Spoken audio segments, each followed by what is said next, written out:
মানুষ হাজার হাজার বছর ধরে আকাশের দিকে তাকিয়ে মহাবিশ্বকে বোঝার চেষ্টা করেছে।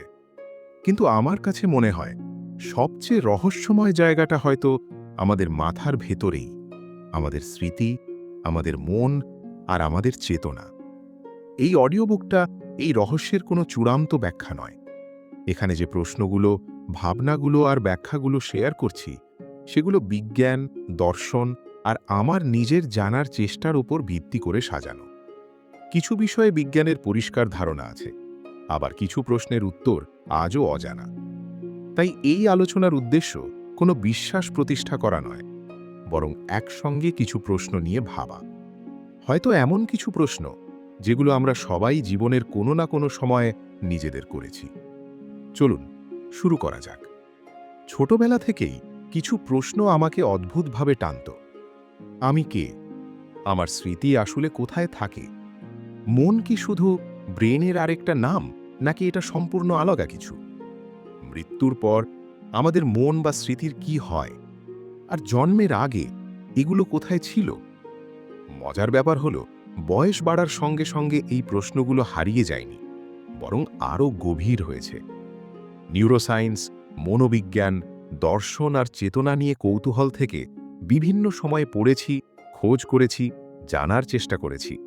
আর যতই জেনেছি, ততই বুঝেছি এই প্রশ্নগুলোর অনেকগুলোর উত্তর এখনও মানুষের জানা নেই।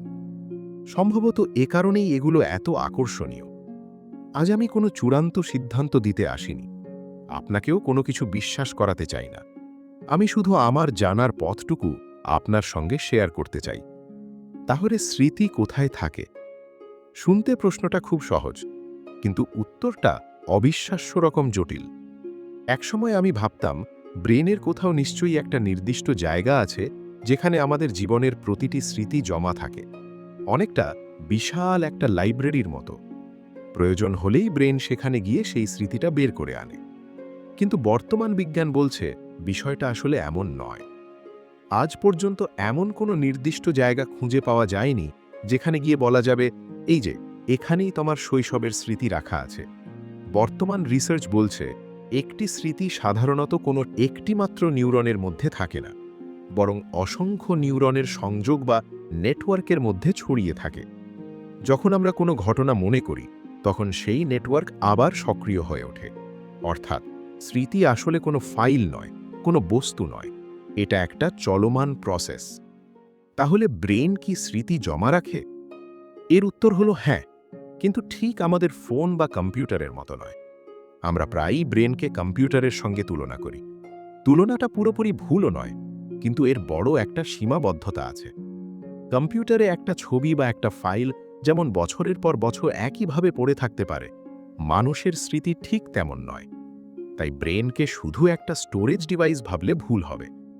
প্রতিবার আমরা কোনো স্মৃতি মনে করি, সেটা আবার নতুন করে সক্রিয় হয়, নতুন করে প্রসেস হয়। আর আমাদের বর্তমান অনুভূতি, আবেগ, নতুন অভিজ্ঞতা এসব স্মৃতিকে একটু হলেও বদলে দিতে পারে। মানে আপনি আজ যে স্মৃতিটা মনে করছেন, 5 বছর পরে একই স্মৃতিটা হয়তো একটু অন্যভাবে মনে পড়বে। এ কারণেই বিজ্ঞানীরা মনে করেন স্মৃতি স্থির কোনো জিনিস নয়, এটা সব সময় পরিবর্তিত হতে পারে, একটা লিভিং প্রসেসের মতো। হয়তো এ কারণেই একই ঘটনা দুজন মানুষ দুইভাবে মনে রাখে, এমনকি একই মানুষও জীবনের ভিন্ন সময় একই ঘটনাকে ভিন্নভাবে মনে রাখতে পারে। তাহলে মন আসলে কি? মস্তিষ্ককে আমরা দেখতে পারি, ব্রেন স্ক্যান করা যায়, প্রয়োজনে অপারেশনও করা যায়, কিন্তু মনটা আসলে কোথায়? এই প্রশ্নের উত্তর এখনও বিজ্ঞান পুরোপুরি দিতে পারেনি। বর্তমান নিউরোসায়েন্সের সবচেয়ে প্রচলিত ধারণা হল মাইন্ড আলাদা কোনো বস্তু নয়, বরং ব্রেনের অসংখ্য জটিল প্রসেস একসঙ্গে কাজ করার ফলই হল আমরা যাকে মন বলি।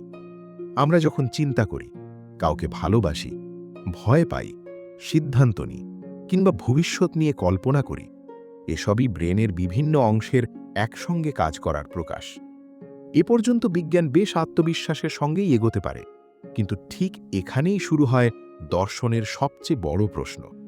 অনেক দার্শনিক মনে করেন ব্রেনের কার্যকলাপ দিয়ে সবকিছু ব্যাখ্যা করা গেলেও মানুষের অনুভব বা অভিজ্ঞতা পুরোপুরি ব্যাখ্যা করা যায় না। ধরুন আপনি একটা গোলাপ দেখলেন, বিজ্ঞান বলতে পারবে আলো আপনার চোখে ঢুকলো, রেটিনাতে সিগন্যাল তৈরি হলো, সেই সিগন্যাল ব্রেনে পৌঁছলো, তারপর বিভিন্ন অংশ সেটা প্রসেস করলো।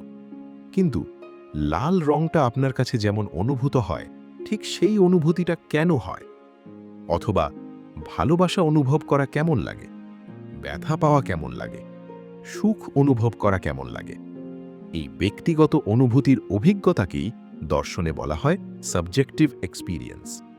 এবং মজার ব্যাপার হলো, আজও বিজ্ঞানের সম্পূর্ণ ব্যাখ্যা দিতে পারেনি। হয়তো একদিন পারবে, হয়তো পারবে না। আর যতবার এই বিষয়গুলো নিয়ে ভাবি, ততবারই মনে হয় আমরা মহাবিশ্ব সম্পর্কে যতটা জেনেছি, নিজেদের মন সম্পর্কে হয়তো তার চেয়েও কম জানি। মৃত্যুর পর মন, স্মৃতি এসব কোথায় যায়? সম্ভবত মানবজাতির সবচেয়ে পুরানো প্রশ্নগুলোর একটি এটি। হাজার হাজার বছর ধরে মানুষ এই প্রশ্নের উত্তর খুঁজছে। ধর্ম উত্তর দিয়েছে, দর্শন উত্তর দিয়েছে, বিজ্ঞানও উত্তর খোঁজার চেষ্টা করেছে। কিন্তু তিনজনের উত্তর এক নয়। বর্তমান বৈজ্ঞানিক ধারণা অনুযায়ী আমাদের স্মৃতি, চিন্তা, অনুভূতি সবকিছুই ব্রেনের কার্যকলাপের সঙ্গে গভীরভাবে সম্পর্কিত। তাই যখন ব্রেন স্থায়ীভাবে কাজ করা বন্ধ করে দেয়, তখন এই মানসিক কার্যকলাপও থেমে যায়। এ পর্যন্তই বিজ্ঞান নিশ্চিতভাবে বলতে পারে। কিন্তু তারপর মৃত্যুর পরে চেতনার কি হয়, স্মৃতির কি হয়? এখানেই বিজ্ঞান থেমে যায়। কারণ এখন পর্যন্ত মৃত্যুর পর ব্যক্তিগত চেতনা বা স্মৃতি টিকে থাকা এমন নির্ভরযোগ্য, পরীক্ষায় যাচাই করা বৈজ্ঞানিক প্রমাণ পাওয়া যায়নি। তবে এটাও সত্য, প্রমাণ না পাওয়া মানেই কোনো কিছু অসম্ভব বিজ্ঞান এমন দাবিও করে না। বিজ্ঞান শুধু বলে, এই মুহূর্তে আমাদের কাছে যথেষ্ট প্রমাণ নেই। এই পার্থক্যটা খুবই গুরুত্বপূর্ণ। জন্মের আগে আমাদের মন বা স্মৃতি কোথায় ছিল? এই প্রশ্নটাও আমাকে অনেক ভাবিয়েছে। যদি মৃত্যুর পর কিছু থেকে থাকতে পারে, তাহলে জন্মের আগেও কি কিছু ছিল? বিজ্ঞান বলবে, মানুষের ব্রেন ধীরে ধীরে তৈরি হয়, তার সঙ্গে ধীরে ধীরে বিকশিত হয় শেখার ক্ষমতা, স্মৃতি আর চেতনা। তাই বর্তমান বৈজ্ঞানিক ধারণা অনুযায়ী জন্মের আগের ব্যক্তিগত স্মৃতি বা ব্যক্তিগত চেতনার পক্ষে কোনো নির্ভরযোগ্য বৈজ্ঞানিক প্রমাণ এখনও পাওয়া যায়নি। কিন্তু এখানেই আমার দর্শন আর ধর্মের আলোচনা শুরু হয়। পৃথিবীর অনেক প্রাচীন দর্শন আর ধর্মীয় ঐতিহ্যে বিশ্বাস করা হয়, মানুষের অস্তিত্ব শুধু জন্ম দিয়ে শুরু হয় না। কেউ বলেন আত্মা আগে থেকেই ছিল, কেউ বলেন পুনর্জন্ম হয়, আবার কেউ বলেন আমাদের এই একটাই জীবন। এত ভিন্ন ভিন্ন ধারণার মাঝেও একটা বিষয় খুবই মিল: মানুষ হাজার বছর ধরেই নিজের অস্তিত্বকে বোঝার চেষ্টা করে যাচ্ছে। আর হয়তো সেই চেষ্টাটাই সবচেয়ে গুরুত্বপূর্ণ। আমরা আসলে কতটুকু জানি?